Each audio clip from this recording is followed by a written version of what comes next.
we were taught no nutrition and very minimum lifestyle. Okay, this needs to be, if you would read a book, this is where you'd get the highlight marker, right? And you'd highlight this. This is very important. Medical doctors, they don't learn basics of nutrition. How many? 28. In a day, I think in a week he was telling me he has to see 110. He got slapped on the wrist for seeing 108. We talk about a little bit of the benefits now of Ramadan. And then olives, like prophetic. This is Very healthy, huh? very healthy. I heard it's a superfood. the This superfood. People, are you ready for the TheDeenShow? Bismillah, alhamdulillah, assalamu alaikum, greetings of peace. Welcome to the Deen Show, which is a way of life we try to put out there for everyone to see, helping you understand Islam and Muslims. Now you heard these words, tayyibat and halal. Ramadan is coming up, and we have a medical doctor here, not just any medical doctor, but we have the author of the Holistic RX, Dr. Madiha. Assalamu alaikum, how are you? Wa alaikum assalam wa rahmatullahi wa barakatuh. So I'm honored to be here. Thank you. Thank you for being with us here. Tell us a little about yourself. So I am born and raised in Illinois. So I had multiple of the same bad habits that have led most of adults down the road to chronic illness. I had lupus, Hashimoto's, severe digestive complaints, acne, seborrheic dermatitis, eczema, allergies. And as I was going through my medical training, I graduated residency from South Bend, Indiana. So I was a new mom, a new wife, a new resident all at the same time. And that's when all of my conditions sort of came to a peak where I was severely fatigued, and I knew I was just trapped in this body that wasn't doing what I wanted it to do. But you're a medical doctor. You would think that, okay, you're a medical doctor, you're at optimal health. Yeah, but what was so scary is that I was also being thrown just the medications, like, oh, you have fatigue. No, it's just because you're new mom, new wife, new resident, which could be the case, but I knew that wasn't. And I was sick and tired of just taking steroids, and then they wanted to give me, other medications, and I didn't feel like nobody was getting to the underlying root cause of why I was getting this, because every time I turned, it seemed like I was diagnosed with something else, and I was getting sicker and sicker instead of getting healthier and healthier. So I was sick and tired of being sick and tired. So right after residency, I joined this medical practice where under one roof there was me, an OBGYN, an internist, an exercise physiologist, nutritionist, counseling, chiropractor, massage therapy, acupressure, homeopathy, all brought together for the complete healing of the whole person, a concept that's really foreign to us.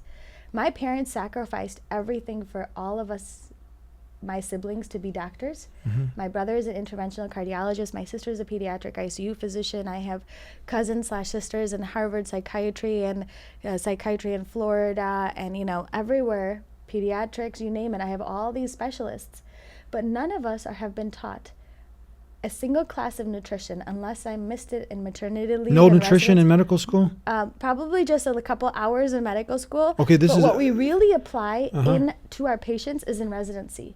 Yeah. So in residency, as a family physician, yes, and as the rest of all my siblings and all the other colleagues, we were taught no nutrition and very minimum lifestyle. Okay, this needs to be, if you would read a book, this is where you'd get the highlight marker, right? And you'd highlight this. This is very important that you don't, did you know this, Imran?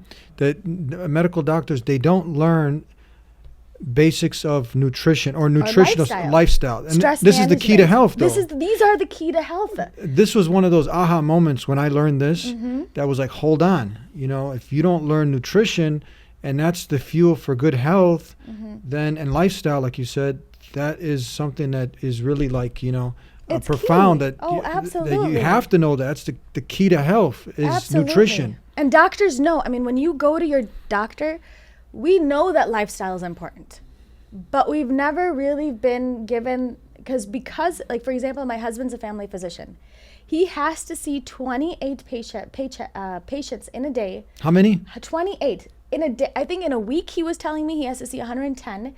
He got slapped on the wrist for seeing 108. And so in that many patients in a week, in a 40-hour week, we have to see 15 to 20-minute patients visits. That's it. And we were taught in residency that we just ask the patient to tell us one symptom and one complaint only, And that's all we're going to address at this time. If you have another complaint, come back to me in another visit.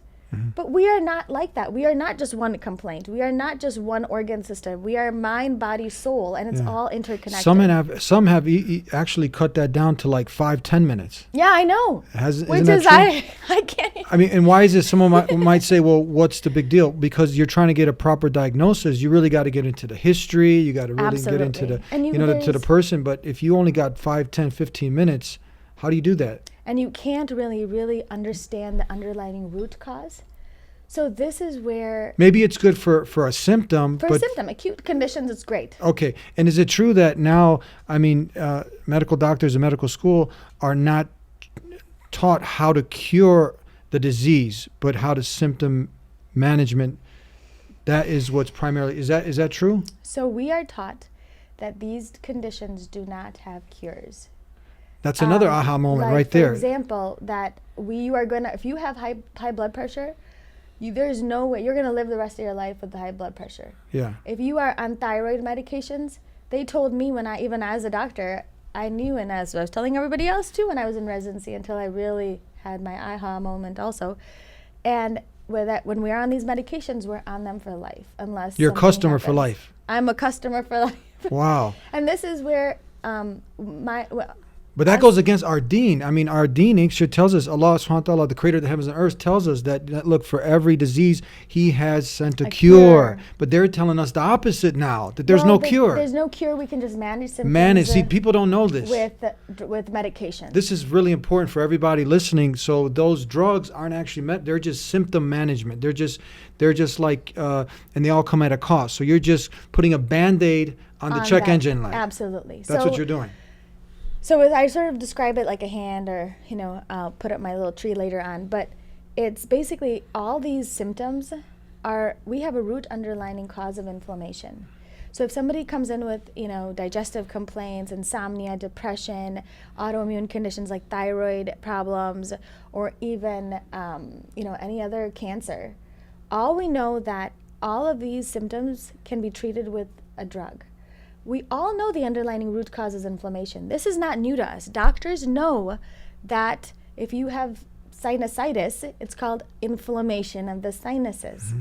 We know that if you have arthritis, it's inflammation of the joints, which is you treat with an anti-inflammatory. If you have eczema, we give you a steroid. We know that there's inflammation. So we know that the underlying root cause of all of these chronic conditions is due to inflammation. Mm-hmm. And so, but doctors, now this is what... Explain to the lay person, when you say inflammation, yes, in a simple term, like how do you explain? Give us some kind of picture. Like what does that mean, inflammation? Inflammation is what I tell a lame person, it's your body off balance. Mm-hmm. And there is there's two different types of inflammation. There's an acute inflammation and there's chronic inflammation. Acute is what we're all familiar with. If you get like that sore throat or a cut, if your body's trying to fix it. That's the good inflammation? It's a good inflammation. And then there's the bad inflammation, when your body is constantly being bombarded with either constant stress or infections or bad food. All these impurities lead to our body being up in our arms all the time. For a short time, that chronic inflammation is okay.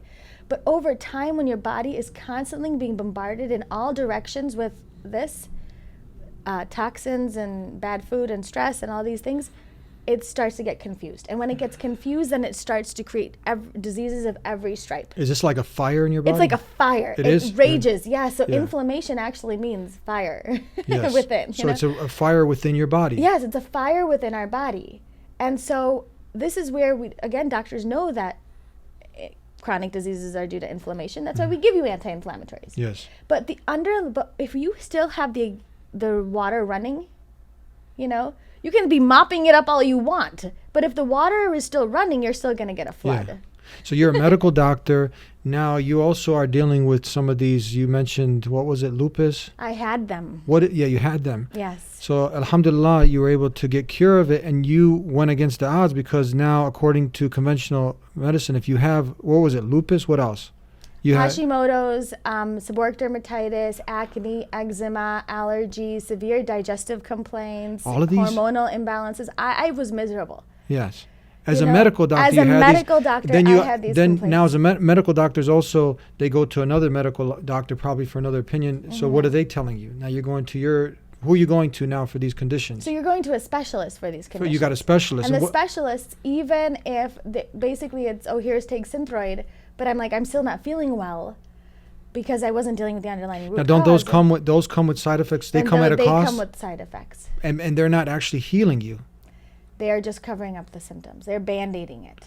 It's kind of like putting. Is it kind of like putting perfume? I'm sorry to get this. I just came to my mind like on doo-doo. Like you're okay. At the end, it's like you're covering up the smell, but it's still like on the carpet. You know what I mean? Yeah. The cat or someone goes on, and so you're you're covering it up. And you're in just some putting cases, perfume on there. And in some cases, this is where I really want to reiterate to your audience and everybody listening is that in some cases you need that. In order to control the blaze, you need to first put out the fire. Okay, so you put it out. So I put it out. But it's that long-term constant, when you're not really addressing the underlying root cause or getting rid of that doo-doo. Yeah. If you're not getting rid of it, then you're not really dealing with the underlying root cause. Okay. So sometimes you need it for conditions like to really, because if you have this fire blazing, it's better to, put in the army first. In an emergency. In an emergency, get rid of the fire. And then, but the thing is chronic conditions that over time we really can, if we deal with the underlying root cause, you can then really I have had people get off of all those medications. Yeah, you can kind of, firefighters come, they put out the Put fire out the blaze, but now they keep that water is good to put out the initial fire. But Yeah. man, they'll destroy the whole property if they keep blazing If the they whole house. keep doing they it. keep flooding the place. Now Yeah. you destroyed everything inside the house. Absolutely. And that's what's happening in the body. And that's what's happening. That all was the time. happening to you. And then at what point did you decide to go above and beyond and take control of your health? When I joined this medical practice, I had one child in residency, and me and my husband were both working 80-hour work weeks. I couldn't. Your even husband's think- also a medical doctor. He's a medical doctor. Okay. So he's a family physician, and right after residency, when I was having I'm like, I can't live like this. I am severely fatigued. I can't. How am I going to take care of my family properly? How am I going to do proper ibadah to Allah, where I could barely pray? Wow, that's affecting It's affecting everything. everything. I just was tired. I was exhausted. I was in pain. I had joint pain. I was like, this is not for me. So I'm going to take charge of my life. And I started learning from all these amazing practitioners. I started to apply it in my own patients first. Before I even started applying in my own, because my patients, for example, my first patient was a 31-year-old with 9 autoimmune diseases: myasthenia gravis, psoriasis, lichen planus, Sjogren's, Hashimoto's. And she actually was on the highest dose of Imuron. Highest dose of Mestinon. They wanted to put her on Imuron, and they told her, sorry, you're just going to have to let this live its course. I was like, what? And this is a disease that can kill you eventually, because it's an autoimmune disease of the muscles. 1 month, all gone, 50% resolution. 7 months, she's now a scuba diver instructor for autoimmune diseases of the muscles. Now she's a scuba diver instructor. So when I saw her, and then I started researching this in a lot more detail, started applying it to my own life, and therefore, when I was able to heal myself, and then since then I've had 100% success rate in healing chronic illness with lifestyle, and that too, later on I realized that it's all this Islamic medicine. It's exactly what Allah has told us our lifestyle should be, is that's all I'm doing with these patients, and now conventional medicine is really backing that up.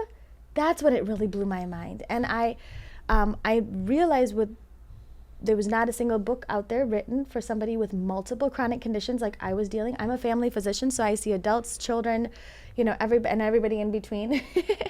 And I wanted to give the people one source that covers everything, integrative, functional, and holistic medicine, in one source for all ages. And that's where I wrote my book, The Holistic RX. And so, and trying to inspire others that they can get in charge of their own health just by getting back to purity. Now that is what we opened up with Tayyibat halal, and this is how would you translate that, Tayyibat? Because many people they see the word, but now, and it's thrown in there. Allah, the Creator of the heavens and earth, is saying to eat of the Tayyibat. But now, what were you eating before you got the cure? What kind of foods? Give us an example. So what were you letting into this? I was body letting into this gift that Allah has given us, I was letting in junk. So we had Fake foods. fake food. What's Because yeah? let me tell you why. Because as doctors, me and my husband were both working 80-hour work weeks. There was free food at our residency. Free food. We were not sleeping. We're not eating properly. We had free foods. We can eat all the junk that we want. Wow. And that's when when I told you my symptoms came to a head, it's because I was totally not respecting this body. And with all fake food, artificial, everything now, especially if it's processed, you have to look really careful. It's fake food, artificial food. And tayyib means pure, pleasant, nutritious, safe, peaceful, something that is good, and full of more good. Specifically when Allah talks about it in Surah Baqarah, ayah number 168. And, O mankind, eat it which is halal and tayyib, and do not follow footsteps of shaitan. I was not doing that. Yeah. I was eating junk and artificial foods, just like everybody else right now. But when you go to the hospital, a place where you're supposed to get well, see, people are confused because you go to the hospital and you stay there for a night, a day, 2 weeks, and they're bringing you this type of food. Because again, doctors are not taught nutrition. So when we aren't taught that, and we are not even taught or even told to even look outside the box of lifestyle, how lifestyle can even help. We believe that it can't. Yes. We believe that that's a totally different entity, and your disease is a totally different entity. Yes. And so this is why I'm working right now. I educate lots of doctors all over the country, and about trying to bring this into our conventional medical practice. These the are some, lifestyle. and now this is some. We have a display here. This is some. While people are looking at this, these are some examples of real food. So Real we're talking food. about real food. And you can still have fun. It's Tayyibat, delicious. right? People think, okay, it's something that's very expensive. I can't keep up with it. And they're maybe confused, like, okay, well, I eat this kind of stuff. I can buy this at Walmart. You know what I mean? But what's the difference? This is sweet, right? This is sweet. But let's give an example. What's the difference between this and a fake food that looks like this? So this What do you is call this? These are I made them this morning. They are my apple cinnamon muffins. Apple cinnamon muffins, okay? Yes. But there is only 4 ingredients in it. Only 4. Honey, Okay, so almonds, honey. Let's start with that. Honey. honey. Now, the honey you use, is it, what kind of honey is it? Because there's like raw organic honey. raw, unfiltered organic honey. Yeah. So pure honey, not Pure like honey. they got some honey that I was watching a documentary. It's a shame. It's like they estimate like 70% of the honey that's sent here, some of it's from China. It's fake. They put ingredients that now it doesn't even qualify It doesn't even as qualify honey. It's really sad. Yeah. So this is real. It's honey. Non-damaged Honey. raw honey. Then you said what else? Almonds. Almonds. And what else? Eggs. Eggs. And when you say eggs, like what kind of I have Organic eggs, organic pastured okay, eggs. so from healthy chickens. Yeah. Okay. And then we have apples. Apples. Okay, organic And I apples. put cinnamon.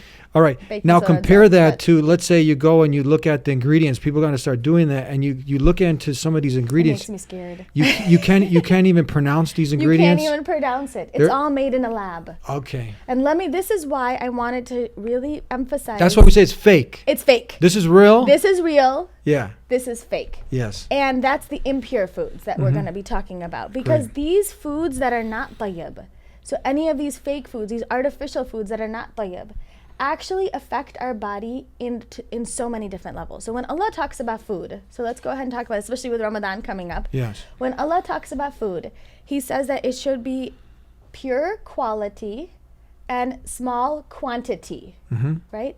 And so why Pure is quality, you said? pure quality And less quality. and less quantity? Okay. So let's talk about why those two are important. One that I want to emphasize is that the gene aspect comes into my conversation a lot. They're like, "Oh, we have these genes. Everybody in my family has diabetes. It's okay. I'm gonna get diabetes. So I'm gonna eat what I want." Now there's a study called epigenetics, and this epigenetics is telling us that we can turn our genes on and off just by our environment. And the Quran even tells us that whatever good happens is from Allah and whatever bad happens is from ourselves. And now that's exactly what science is proving, is that we can turn our genes on and off just by our environment. And food is key, because especially when it comes to, Surah Baqarah ayah number 168, halal and tayyib. So qualities, let's talk about quality. The quality of the food matters because of the fact that the difference between somebody with the problem and somebody without a problem. If we study the same anatomy books and if we study the same physiology books, if we're all the exact same on the inside, it's our environment that makes a difference. And the biggest connection between our insides and our outsides is through our mouth, our gut. But why does Allah say the worst vessel you can fill is your stomach? Why does it, there's hadith where if your gut is diseased, your body is diseased, and if your gut is healthy, your body is healthy. That's the hadith of the Prophet sallallahu These are all both the worst. Hadiths. Yeah. The worst vessel you can fill is your stomach. Yeah. Why does Allah say that? You think that there are so many other places. Because our gut contains 100 trillion bacteria that line our gut lining. How many 100 trillion? 100 trillion. We're only 10 to 32 trillion human cells. So if you think about it, we are more microbiome, that's called the bacteria that lives in our bodies, microbiome, than we are human cells. Subhanallah. Then we have 70 to 80% of our immune system lies in the gut. Our immune system, 70% in the... 70 to 80%, if not more, lies in the gut. So our microbiome, which is these gut bacteria, are responsible for digestion, metabolism. They can turn our genes on and off, epigenetics, they can control that, even to the fact that they make 90% of your serotonin and 50% of your dopamine is made by that gut bacteria. You give an example in your book, Genetics, the environment being the gun and the what being... Yes. Yeah. So this is where if you're, it's like genetics is basically genetics is the gun, but the environment pulls the trigger. That's what you said in your book, yeah. Yes. And so this is the environment. These impure foods actually go and kill off these bad bacteria. When it kills off these bad bacteria that are doing all these amazing, when it kills off these good bacteria that are doing all these amazing things, it gets replaced by bad bacteria and bad bugs. When that imbalance turns to more bad bugs to good bugs, your 70 to 80% of immune system is like, hey, you shouldn't be here. So because these bad bugs are letting things through that should not be getting there. 70 to 80% of immune system is attacking it, leaving immune complexes all over the body, resulting in chronic disease of every stripe. And this is in the conventional medical practice. You guys can look it up. All the studies are there in PubMed. It's called increased intestinal permeability. Yes. And for the layman, it's called leaky gut syndrome. Yeah. Many people are also, there's also another top medical doctor, Dr. Kelly Brogan. Have you heard of her? Oh, yep. Heal your food, heal your mood, something like that. And she stopped prescribing the drugs.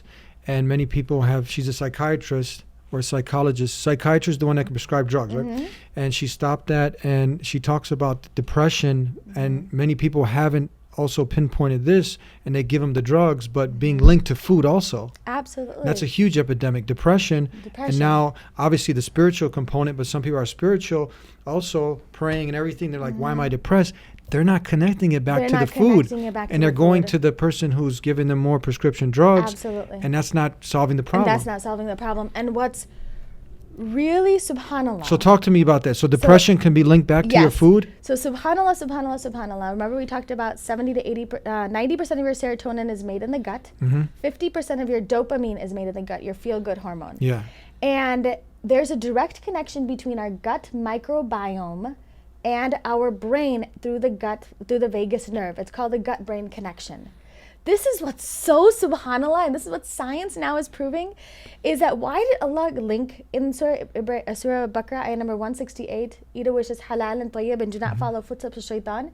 Because Allah linked our gut with our brains and our decisions and how we feel and how we interact with life. So yes, depression, especially now that it's on a rise in our masjids, anxiety, suicide rates, all of these things are an epidemic everywhere now. Yeah. It's affecting even yesterday I saw a patient, he was 12 years old with severe depression and was trying to commit suicide. What is going on? What are we doing to our children? Not even just this, the epidemic of autism is we know that they are continuing at this if we continue at the current trajectory, 1 out of every 4 children will have autism by 2033. How many? 1 out of every 4 children, 25% of our children, Subhanallah. will have autism by 2033. That's around the corner. Yeah, it was 1 in 10,000 not too long ago. What is it, 10 years ago or something? And now it's 1 in every 50. But then Yeah. they say 1 every 50. Yeah, and then so now it's just continuing What do you to say increase. to what do you say to the argument? The counter would be like, well, we're able to diagnose it better. Have you heard that? We are able to, yes, maybe we are able to diagnose it better. But it's specifically where, I mean, like genetics, if you have a genetics problem, Yes. you would not see that increase. You would see that very Yeah. stable. But because of the fact that we are fine if we're diagnosing it better, whatever, well, these kids are still sick. They're still sick. They're still sick, and it's not genetics. It's our environment that's making a difference. I'm also the director of education for Documenting Hope, and that's a non-for-profit national organization dedicated to heal chronic disease in children. Yeah. And they are taking 14 children with 7 chronic illnesses and healing them through lifestyle and fixing their deficiencies, all this pure stuff, living purity, and documenting it via media. We're doing an IRB study right now, and through media, we're gonna record it and do a video TV show. But what's so cool, the head of the study is the pediatric neurologist at Harvard. Uh-huh. And she's had quotes saying that, you know, she's the one that's backing this up. The reason why we're having all these conditions is because of the fact that we are constantly bombarding our bodies with impurities in every direction. There's toxins in our environment that are on a rise. There's toxins in our gut, in our food that's on a rise. All these artificial fake environment leading to a decrease in the gut microbiome, leading to leaky gut, increased intestinal permeability that leads to diseases of every stripe. You can start with, like, for example, depression, anxiety, schizophrenia, bipolar, autism, to digestive complaints, to headaches, visual changes, thyroid abnormalities, other autoimmune conditions, cancers, pain, arthritis, eczema. You can actually even start to notice these changes in children very, very young. Colicky baby, ear infections, sinus issues, Yes. you can start seeing these things really young. But as doctors, again, because we're not noticed to identify it, we just say, oh, he's fine. We're just going to put a tube in the ear and it's fine, but never really addressing the underlying cause. Good doctors whose education in this aspect is limited here. Good doctors whose hands are tied in most cases. And my uncle, he's also more holistic minded. He was at the masjid at MCC, and we were talking about how when you walk out of there, because you said, okay, what are we doing? And when you start in the masjid and you come out on the Jummah, have you ever seen this, brother? Where you come out and sister, I'm talking to the brother, asking him also to collaborate with this. And now they got the Coca-Cola, which I think just drinking one of those a day increases your chances of diabetes by 30%. Yeah, we'll talk about that too. Yeah. So you have all of this fake food. When Fake you come food. out, they have all the potato chips, and the person says, well, potato chips comes from potatoes, so what's the big deal? And all of the other garbage that's there, you know, this candies and whatnot that they're giving the kids. So he goes and he talks to the imam, and the imam says, my hands are tied because this is the board and all that. So it goes under the hadith where the Prophet ﷺ said, if you see an evil, you know, you change it with your hands. And if you, because we think it's just limited to certain aspect, but this is also something that's is affecting our health, and kids are dying. And this is one of the It's greatest affecting our children. It's our affecting children. our future. So Where's if he would have got Islam up, gonna the go? imam, to You know? educate himself and to also now speak up and bring the hadith and the ayahs, what you're talking about, tayyibat. But many scholars here are also limited, or they are so busy on other aspects. May Allah bless them. But this is something that they need to start getting more educated on. Ibn al-Qayyim al-Jawzi, one of the great scholars, he wrote a book on this. He was someone ahead of his time who speaks about this. But many of us need to start speaking up more and replace those fake foods in the masjids, at least start there, and with real foods. With real foods, Yeah. because yes, those fake foods the quality is destroying our gut microbiome. Yeah. This is why the worst vessel you could fill is your stomach, but also the quantity now, that is really scary because of the fact that it is, Allah put such a, Prophet Muhammad Sallallahu Alaihi Wasallam, Sahih Bukhari hadith, says a believer fills his stomach with fills one stomach, and then a non-believer, like really differentiated between believer and non-believer, fills his stomach with 7. 7, yeah, eating. And what are we doing as a Muslim ummah? And that's and this is Sahih Bukhari hadith. This is how the importance that Allah has put on quantity. And now science is proving that when you eat more foods, when you eat fake foods, these fake foods are actually raising our blood sugar level higher,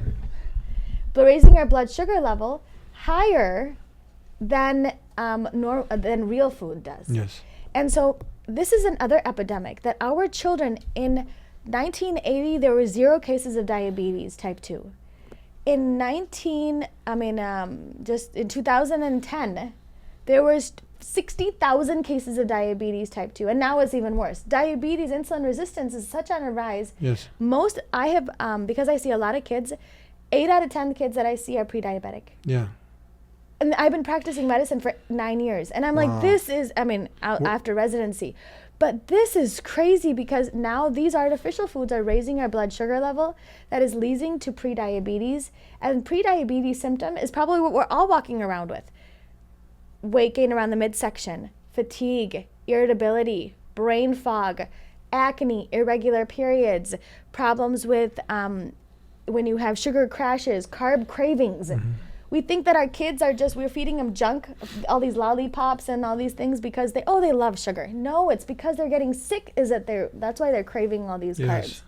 And then it also leads to, if you notice when you go to a restaurant, what is the first thing they give you? They put the bread on the table. The bread. Why would they give you bread on the table? Well, what's wrong with bread, sis? Dr. Madiha, many people, they say that's a real food, no? So, alhamdulillah, there has been no documented anywhere that the Prophet Muhammad ﷺ had ever eaten wheat. He ate barley, but he never ate wheat. Yes. But our bread now has been so genetically modified where it used to be 14 chromosomes, and now it's about 44 chromosomes. And our body doesn't recognize it as food. But the thing is, it's not just the wheat itself. When they give you this bread at these restaurants, it's fake. Did they ever look at the ingredients? It's mostly just completely fake, processed, refined, so much so that it is destroying our insides destroying our insides. It goes it inhibits our leptin. And leptin is a hormone for satiation. Yes. So these fake foods are actually making us leptin resistance and inhibiting the leptin, which tell us we don't know when we're 1/3 full. Yeah. Yes, alhamdulillah, Allah tells Prophet Muhammad says 1/3, eat 1/3, 1/3, 1/3. But we're filling it with the fake food that is then telling us by our bodies that we don't know when we're 1/3 full. So then we keep on eating until we're completely stuffed. So this is not the bread that your great-great-grandparents over 100 years ago had, kind of bread. No. And this is why there's chronic diseases such on a rise, is because we have been eating the fake processed bread for so long. And if you think about it, we have bread, breakfast, lunch, and dinner. There's some sort of grains, breakfast, lunch, and dinner. And the barley that is prophetic, now we are even reacting to that. Because of the fact that it still has gluten in it, the barley has gluten. But the barley, what's so subhanAllah about it is that it doesn't raise your blood sugar level.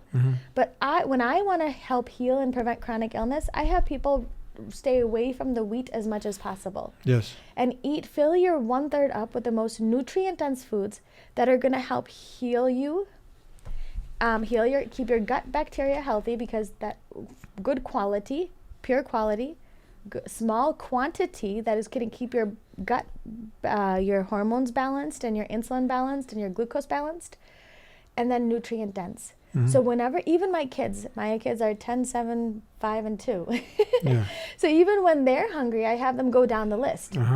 We want to only fill the 1/3 up, fill it with vegetables, protein, and healthy fats.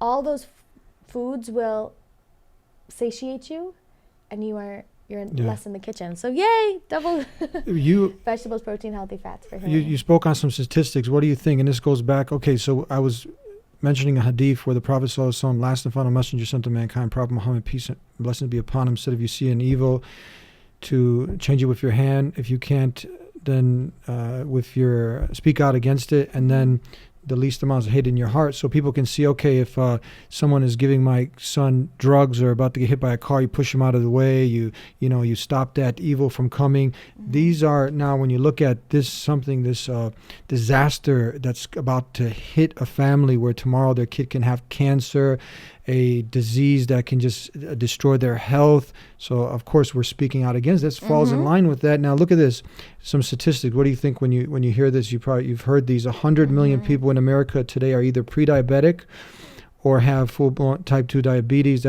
We have like 325 million, I believe, in the U.S. So 100 million pre-diabetic or have diabetes. 30% of kids have a chronic disease. And you're seeing that 8-year-old kids with diabetes. You have 1 in 2 people have a chronic disease. That's half of America. Almost 1 in 3 have multiple chronic diseases. 40% of us here in America are obese. 30% are overweight. So that's 70% obese, overweight. Here's a scarier: 1 in 2 people, men, will have cancer. 1 in 3 women will have cancer. Wow. What, subhanAllah, what do you... And it's continuing to rise. And that's that is scary what's scary. So it is taking our future, it's taking our They're health. mind-blowing by hearing this. Mind-blowing. But what you just said, it's continuing to rise. It's continuing to rise. So that's the evil, the disaster now, that we're going to continue to rise with it, or we're going to go ahead and make a change and honor this vehicle of life that Allah subhanahu wa ta'ala has given us. Our body has a right over us. Yeah, an awakening needs to happen. Awakening needs to happen. It needs to start in our masjids. We as a Muslim ummah have we have such a beautiful religion. It's holistic in every aspect. It tells us how to eat, live, breathe. Yes. Right? So, but the thing is, this is the one piece of the puzzle that I've noticed is we are not focusing on in the Muslim ummah. We getting back to taking care of this body, this vehicle that Allah has given us, by filling it with, good, pure foods. Now, no artificial foods. That should be just like we look for gelatin and things. Tayyibat. We should be looking to make sure there's no artificial stuff on our foods, because that's not tayyib. Yes. Then we have is you want to make sure that the world around you you're living in is as clean as possible. These toxins that we put all over our homes, cleaning supplies, if they kill 99% of the bacteria on the outside, what are they doing with the bacteria on the inside? Replacement. What can you do? Okay, so there's natural things. You can buy natural at all these grocery stores. You can even buy natural products. Lemon. You can clean with lemon. What's the other one? Vinegar. Essential oils that you can clean with. And I do vinegar and water for my floors. Smells good. It's toxic free. So that's another thing. So we talk about food. You just mentioned chemicals that you're every day that you're cleaning with, right? Cleaning with, living with, putting on our body, lotions. Yeah. Shampooing. Cosmetics now. That's a whole different. Wow. Yeah. So do you see? It's not even just. It's this pure lifestyle that we really need to focus on. With our environment around us should be as clean as possible. So if you're not going to be eating it, don't put it in around your house. That's a good. So the commercial industry is making money, capitalizing, and there hasn't been really many safety regulations. And now we're finding out on the other end, the skyrocketing cancers and all these other things. And there's so many hormone disruptors in our houses just in and of itself. Because, we can't control what's going on outside, but we can at least control what's going on in our homes. Yes. And it's all about, I tell people to just take one step at a time. Soap runs out, go buy a new natural soap. Detergent runs out, go buy a natural detergent. Yeah. Because of the fact that there's so many hormone disruptors that are messing up our children and our biology just by being there. Look at this one. This is mind blowing. It's mind blowing. You have this is something people can. A lot of these things, they're not complicated. It's really simple to understand. It's just taking the time now, listening, watching this, and then going and doing your homework. And now is a perfect opportunity because you're detoxing. We'll talk a little bit about the blessing of Ramadan, and now you're really having this chance during this blessed month of Ramadan. But you know what just came to my mind? We brush our teeth every day, alhamdulillah. You turn it over and it says, if swallowed, call poison control. You know what I mean? The fluoride in the toothpaste and these toothpaste with toxins and just one simple thing. Can you imagine that now? How many kids are swallowing, because we're adults, we'll spit it out, but training a kid to swallow, and it says on the back, it says poison, call poison control. Did you know about that, brother? It's everywhere. Wow. And that's what we need to just take one step at a time and get in that right direction. The next piece of the puzzle that I always work with all of my patients on, and actually start this with my patients, is gratitude. The power of spirituality. Because if we live a life of frustration, they've done studies where our heart rate variability goes all over the charts. Subhanallah. And if we live a life of appreciation, our heart rate variability is a nice sine wave. It's like coherent. Now the stress goes down. Stress goes down. It lowers our stress levels, or lowers our cortisol levels. It just by being grateful, it actually turns genes on and off, and even lowers inflammatory markers. It actually improves heart failure. They've done studies where it even improves heart failure just being grateful. And it is so subhanAllah in Surah Baqarah and Surah Ibrahim, ayah number 7, Allah uses the strongest language in the Quran. He says, I swear to it, I swear to it, I swear to it, I promise I'm going to increase you if you are just a little grateful. SubhanAllah. And it's just, and Allah doesn't specify, this is what's so subhanAllah, is Allah doesn't specify who you need to be grateful for. Yeah. He doesn't specify what you need to be grateful for, or even if you need to believe in Him or not. He just says, be grateful, and I promise I'm going to increase you. That's deep. That is so deep. And so I start every one of my patients on gratitude. But now the science is proving the power of gratitude, and we can go ahead and live our lives. We know that we should be a people of alhamdulillah. We know we should be we know we need to be thankful. We hear it in our masjids on a daily basis. We hear it everywhere we go. But the thing is, our environment now, we turn on social media, everybody's lives look perfect. Yeah. Our subconscious governs about 90% of our thoughts and actions. So if we and 90% of that subconscious is like, oh my gosh, if I didn't have the best iPhone, I should have, I'm going to be depressed. Or if I don't have this materialistic thing, then I should be upset. But we constantly, immediately look at the negative, not the positive. Feeding the ingratitude, Ingratitude. So we need to, so I work with my patients, and I've been doing this for the last 14 years, is all my patients, every single solitary one patient, immediately when they wake up in the morning, I have them say 10 things that they're thankful for. And it really makes such a huge difference. And that's not me doing the healing, that's Allah doing the healing. Because He promises it. So then I have them focus on the people around them, toxic friends. How many times did the Prophet Muhammad say, watch your friends, make sure you only hang out with those people that will lift you up, not drag you down. Now you're a doctor telling your patients that this is also something very unique, very rare to find if at all. But the studies are all there. My book I've backed up with 500 evidence-based studies. In Peb Review, you can go and you can go Pub review Review, them, PubMed, you can check them all out. They're everywhere. They're all the so studies. So this is science-based. These are all science-based. They've done studies where just love heals.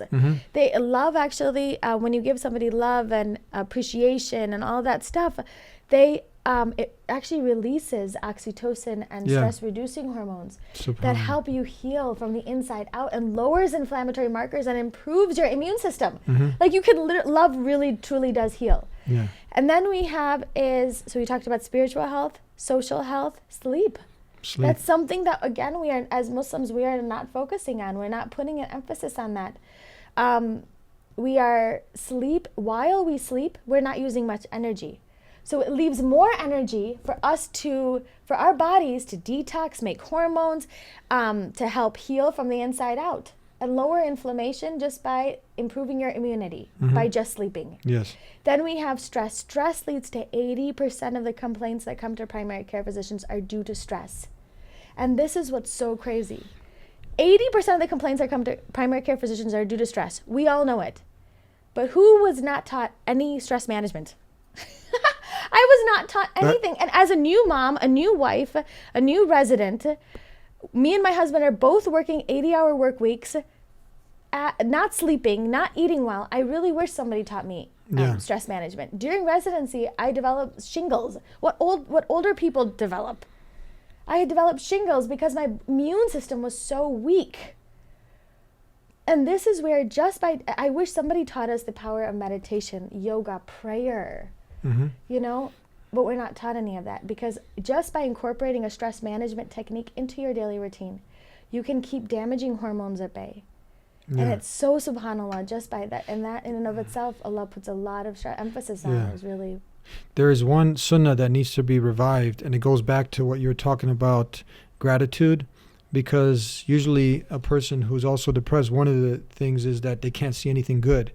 So if there's sajda shukr, where the Prophet ﷺ would just fall down, you just fall, like some good news, small good news, big, whatever it is, and you just prostrate your head to the ground and you thank Allah. Oh, subhanAllah. That's it. So you're being thankful to the small things. And then imagine the great things. So you're seeing the blessings coming. You're seeing the blessings. So this is also a remedy, that sajda shukr, the prostration of gratefulness. Right? Absolutely. This is another And it's formula. also yoga pose. SubhanAllah. Now this is where the science and what Allah has told us we have is everything coming. there. It's amazing. Our religion is so beautiful. SubhanAllah. If we just go back to the basics of our deen. Yeah. And treat this vessel like a gift from Allah, and our children like gift from Allah, then we would not be putting junk in it. We would be taking care of it. This is why Allah says our body has a right over us. We're almost out of time. Yeah? Tell us before we I'm end. We got one of these. We got just the main difference between fake is that you have artificial ingredients in there for a longer shelf life. It's not fresh. It's toxic. So here you only had the 4 ingredients. So it's healthy for you, and it's something now you replace the fake, and it's delicious. And it's satiating. My kids only have like 1 or 2 at the most. And there's no, one of the killers nowadays is the new nicotine is the white sugar, right? White, brown, all this sugar that now you replaced it with honey. Honey, it's prophetic. And this is what's so subhanAllah, but honey in and of itself actually goes and holds on to the pesticides and the artificial chemicals in our body and flushes it out. Subhanallah, subhanallah, subhanallah. And another thing that I did want to emphasize is when you use pure foods, you spend less, you spend a little bit more on food quality, but you spend less on food quantity.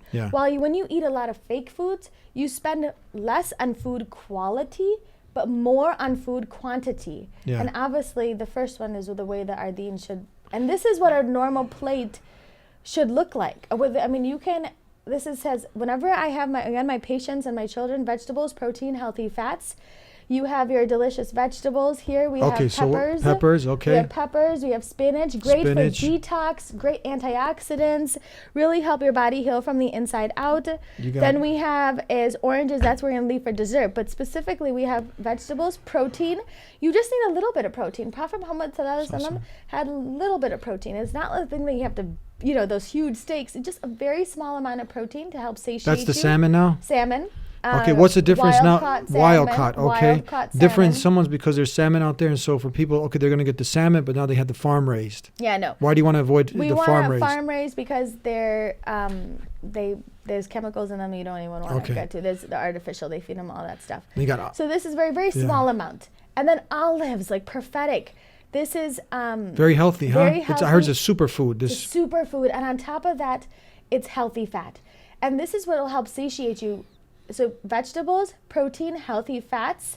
Then we have if you want that crunch and that biscuit, there are almond flour crackers out there. So these are almond flour crackers. These are almond flour crackers. You can buy at any of the stores. What if someone says, okay, I just do, potato chips, comes from the potato. You hear this. It raises your blood sugar level too high. Yeah. It, increases it leads to leptin resistance. It's fake. It's fake food. It's fake food. Yeah. Okay. I mean, you can get stuff if you really want to, done in coconut oil. Potato chips are fake food. They're also cancer-causing food, as I read. Especially because they're frying it in the artificial oils. Yeah, okay. So, but here we have is almond flour crackers. You can buy them at wholesalers. You can buy them everywhere. And a couple are so satiating. That's all you need for that crunch.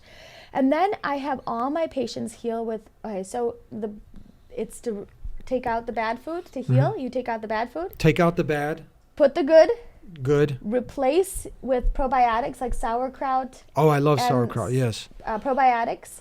Then fermented food. That's really good for the healing of the gut. Healing of the fermented gut. Foods, yeah. Repairing it with bone broth. Oh, bone broth. And key nutrients like vitamin D and fish oil that we're not getting in our bodies. And then rebalancing with everything that we just talked about. Being thankful, keeping the people in and around us happy and healthy. Make sure you keep those people that are lifting you up, not dragging you down. Sleeping well, incorporating a stress management technique into your daily routine. Focusing on vegetables, protein, healthy fats, eating 1/3, 1/3, 1/3. Intermittent fasting is there's science that backs that up now, that it puts our body back into balance, it helps us detox, lowers insulin, and then focus on these healing foods, and then detoxifying our bodies. Bone broth, easy to make, is it? So easy. It's so healthy. How do you So make? all we do here is you just take, you're going to buy, if you're going to buy the bones anyway for any meat that you're going to cook, I just stick that in the slow cooker, the bones, after they're done. For how long do you recommend? Like anywhere from 8 to even 48 hours, depending on how fast you're And you got soup, so that's the soup from from the bones, the nutrients from the bones. The bone broth. It's so healing. It has all your bioavailable amino acids. It has the glutamine that helps the body heal, all that. And then I have people do, for detox purposes, I have them do like Epsom salt baths to help really take those toxins out. But specifically, really just got to focus on this. So now we have Real Ramadan. Woo! The benefits. Can we talk a little bit about, before we end? Now it's a perfect opportunity because now you're not only spiritually but physically getting your body and everything in balance. You want to move forward. Now's a great time to do that with all the things we're talking about. Can we talk about a little bit of the benefits now of Ramadan, like what's going on in the body during the fast? It is amazing, subhanAllah. So there is this doctor. He's a nephrologist. He wrote the book, The Obesity Code, and he talks about, he's in Canada, he talks about healing diabetes, healing this chronic diseases, and the way that he does that is by fasting. And he talks about the benefits, how it helps to detox. When we eat all these foods, especially processed foods, it raises our insulin level to a totally different baseline. Yeah. So now, no matter what we do, we can't bring that baseline down. This is why a lot of people can't lose weight. You hold on to these toxins. But what happens with fasting is now you take that insulin level baseline and you bring it down to a totally different baseline. And that baseline now is a healing baseline. You lower your sugar levels. You're able to lose the weight. You're able to lower inflammation, insulin resistance. Remember, we talked about insulin resistance leads to all of those diseases. Yes. So if you're able to then lower the insulin resistance, my father-in-law, he's a doctor himself. When he came to me, he was on 30 units of insulin. And he's had diabetes for the last 30 years. He occasionally takes a metformin now. By focusing on this, intermittent fasting, by really helping to detox, fasting is amazing. It has so many health benefits. And now we're approaching Ramadan. It's the perfect time to get it right. Many people end up feasting after the fasting.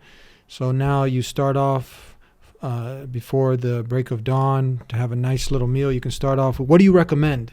To stay hydrated, to get the electrolytes. What do you recommend before as they start Ramadan and then to break the fast? What are your recommendations? So I have actually, I wrote those recommendations in a 25-page cookbook. Yeah. That I would love to offer your. And give us that code. You have some code for it? If you text the code 44222, type Healing Eats, one word, to 442. Healing Eats? Healing Eats. Yes. Healing Eats, one word. You text it? You text it to 44222.